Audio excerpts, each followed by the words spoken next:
Pero les saludo a cada uno de ustedes en el amor del Señor. Siempre será para mí una honra el estar exponiendo la palabra de Dios. Yo les quiero invitar que abran su Biblia en el Evangelio de Juan, capítulo 19, versículo 30. El Evangelio de Juan, capítulo 19, versículo 30.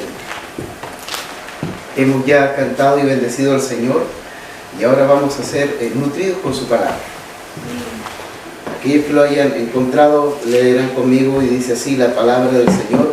Amén. Cuando Jesús hubo tomado el vinagre, dijo: consumado es. Y habiendo inclinado la cabeza, entregó el Espíritu. Amén. Amén. Quise poner como título la expresión de victoria. La palabra expresión significa una representación con palabras o con signos externos de un pensamiento, idea o sentimiento, etc. Ahora, quiero ponerlos en contexto. El Evangelio de Juan lo escribe uno de los apóstoles, ¿ya? Este hombre era una de las personas asociadas en la intimidad de Jesús junto a Pedro y Jacobo. Era una persona importante en el ministerio de Jesús. Y este libro se escribe cerca del 80 al 90 después de Cristo. O sea, después de que fue destruido Jerusalén. Ahora, este es un libro, Juan, muy importante y hay que tomarle mucha atención. Porque es diferente a Mateo, Marcos y Lucas. Proporciona cierta información que los otros no. Ahora, entendiendo el contexto del libro, acabamos de leer las palabras de Jesús en la cruz. Y yo quisiera que en este momento pongan demasiada atención porque va a ser importante esta temática del día de hoy. El contexto, 5 días o 6 días antes de que Jesús dijera estas palabras, se le conoce como la Semana de la Pasión.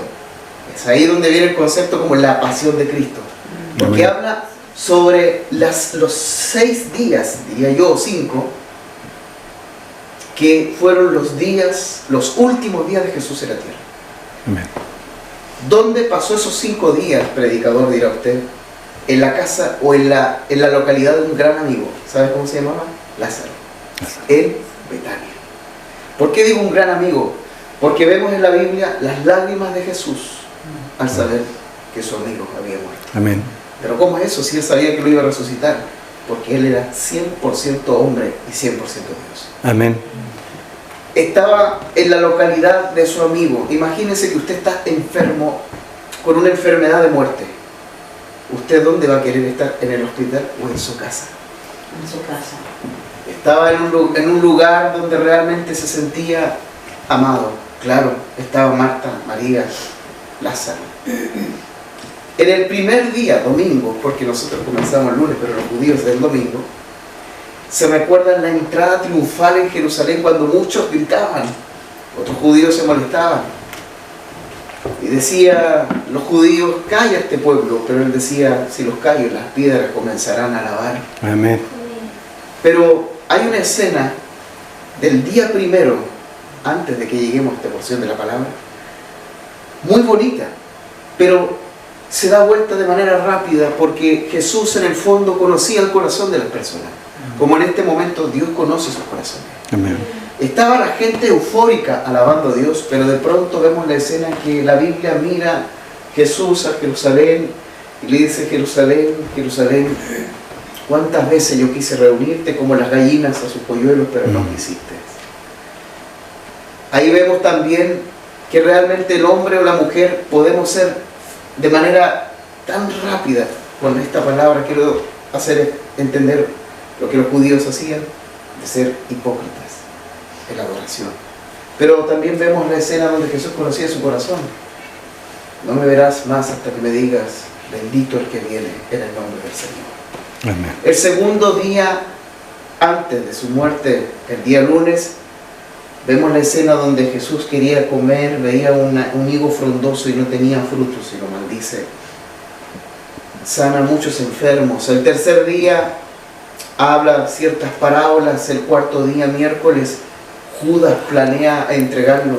Y el quinto día es la última cena. Vemos la traición de Judas y vemos que Jesús estaba en el huerto de Getsemaní. La palabra Getsemaní significa donde se prensa el aceite. Jesús estaba en ese momento en una oración tan sencilla pero profunda. Padre, se me viene un juicio terrible, estoy parafraseando. Por favor, si es tu voluntad, por favor pasa de mí esta copa, pero que se haga tu voluntad. Amén. Y ese día arrestan a Jesús. Entendiendo el contexto de quién escribió el libro, de los últimos 5 días, ahora quiero llevarlos al escenario donde está el momento de la crucifixión, el arresto. A Jesús primero lo arrestan por la noche. Cobardemente lo tienen que arrestar a un humilde judío en la noche. Juan 18, 1 al 11. Jesús está ante el sumo sacerdote. Juan 18, 12 al 14. También hay un diálogo, un interrogatorio por uno de las personas importantes en Israel llamado Anás. Juan 18, 19 al 24. Vemos también la escena que siempre hemos escuchado en predicaciones y también en consejería. ¿Cuál es? La negación de Pedro. También vemos la siguiente escena donde Jesús está ante Pilato y por último, la crucifixión. Y quiero que nos detengamos ahí. Si ustedes tienen su Biblia, por favor, vamos recorriendo algunos temas o algunos tópicos antes de centrarnos en el texto que yo leí. Quiero primero empaparlos con el contexto. Y este es el momento del episodio de la crucifixión. Él carga una cruz. En Juan capítulo 19, versículo 17 dice, Él carga una cruz. Atención, por favor, porque aquí ya estamos entrando en la médula del mensaje. No va a ser extendido, pero lo más importante que quiero que quede esta mañana grabada en su corazón. Amén. Jesús lleva una cruz. Señor. Esa cruz, queridos hermanos, pesaba 74,8 kilos. Jesús lleva esa cruz desde las 9 de la mañana. Pero a Jesús no le pesaba la cruz. A Jesús lo que le pesaba, ¿qué era lo que le pesaba? Porque llevaba el pecado completo de la humanidad. Amén. El pecado del predicador, quien está frente suyo. El pecado de la gente que está viendo, que va a ver esta grabación. El pecado suyo. Jesús llevaba más que una cruz. Los pecados de homicidio, homosexualidad, orgullo, contienda, chismería, desautorización ante las autoridades, conflicto, fornicación, pornografía, codicia, vanagloria, egoísmo, etc. Ahora, qué fuerte para algunas iglesias son estos mensajes. ¿Sabe por qué? Amén. Porque los mensajes, la gente ha diluido el mensaje. El mayor libro de teología sistemática no es de John MacArthur. El mayor libro de teología sistemática no es de Charles Brady, ni tampoco de Juan Calvino. Es el libro de Romanos. Y Romanos, capítulo 3, verso 23 dice, por cuanto todos pecaron, estamos destituidos de la gloria de Dios. ¿Cuántos dicen amén? Amén. Amén. Romanos capítulo 3, versículos 10 y 18 es más duro. El apóstol Pablo dice, como está escrito, no hay justo ni un uno, no hay quien entienda, no hay quien busque a Dios. Todos se desviaron y aún se hicieron inútiles. No hay quien haga lo bueno, ni hay ni siquiera uno, dice Pablo. Amén. Sepulcros abierto es su garganta y en su lengua engañan. Veneno de áspides hay debajo de sus labios. Su boca está llena de maldición y de amargura. Sí, sus pies se apresuran a derramar sangre, quebrantando y desventura. Quebranto y desventura hay en sus caminos. y no conocieron camino de paz, no hay temor de Dios delante de sus ojos. Queridos hermanos, pónganme atención. El problema de los predicadores, ¿sabe cuál es el serio problema de los predicadores? Es que no están dando un diagnóstico correcto de la situación almática de la gente. Los predicadores, para ganar púlpito, para poder tener una buena economía, para ser buenos capitalistas en su bolsillo, ¿saben qué están haciendo? Diluyendo el mensaje. Así es, Señor. Todo está bien. Gloria al Es un mundo Señor. de vivir sin paz. Todo está bien. Todo está tranquilo. Queridos hermanos, no todo está bien. No todo está bien. Y tenemos que entender los predicadores de una vez por todas que aunque se nos cierren las puertas, tenemos que predicar la verdad. La verdad. Sí, Señor. Imagínense que usted tiene un dolor y va a un doctor y el doctor, para congraciar con usted, le dice: ¿sabe? Yo lo encuentro perfecto. Está espectacular. No se preocupe. Todo estará bien. Usted sale de la consulta contento. ¡Wow! No era tan grave. Pasa el tiempo y ve que se va deteriorando la fuerza, los huesos, le duele, algo pasa y se da cuenta que tiene un cáncer muy avanzado. Es lo mismo. Si hay un predicador que se para acá, al frente, y no le da el diagnóstico correcto a la gente, ¿cómo vamos a frenar el cáncer del pecado en su vida, en mi vida, en la de nuestra familia o de la sociedad? ¿Cómo lo vamos a hacer?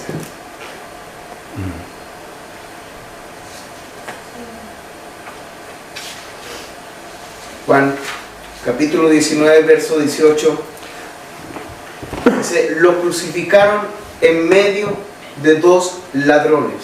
Se humilló hasta los sumos por amor. Jesús dice, Filipenses capítulo 2, verso 7, dice que Él se despojó de sí mismo tomando forma de siervo. ¿Qué quiere decir esto? No quiere decir que no haya sido Dios, porque Él es 100% hombre y 100% Dios. Amén. Quiere decir que quizás los beneficios de lo que cuando estaba en su trono en el cielo podía haber mandado ángeles, pero no. Dejó que le escupieran, dejó que le tiraran a aquellos que le acariciaban la barba, dejó que se la tiraran, dejó que lo humillaran. Y aún más, estaba siendo juiciado en medio de dos ladrones. Qué humildad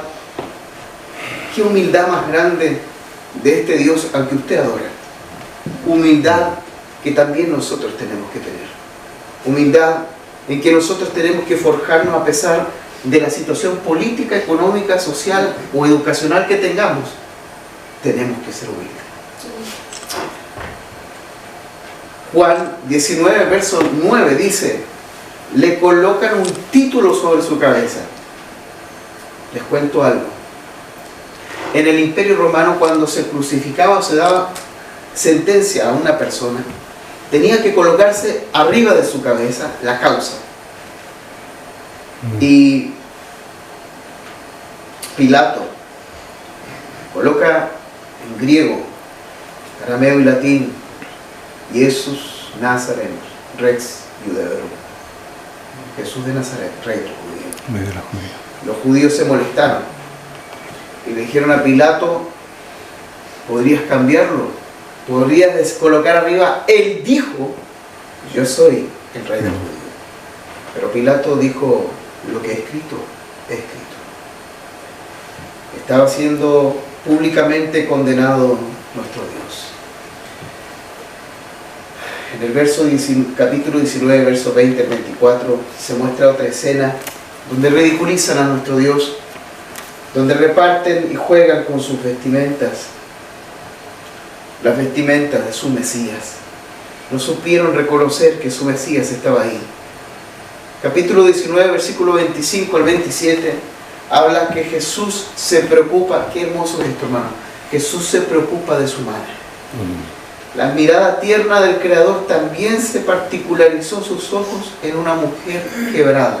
Yo voy a repetir esto porque cuando vemos la cruz, vemos el perdón de nuestros pecados. Pero acá en este texto, también Jesús ve lo particular. Qué hermoso Porque aquí no tan solo Él está crucificado muriendo por nosotros, sino que Él ve a una madre quebrada y Él habla con Juan: ve ahí tu madre.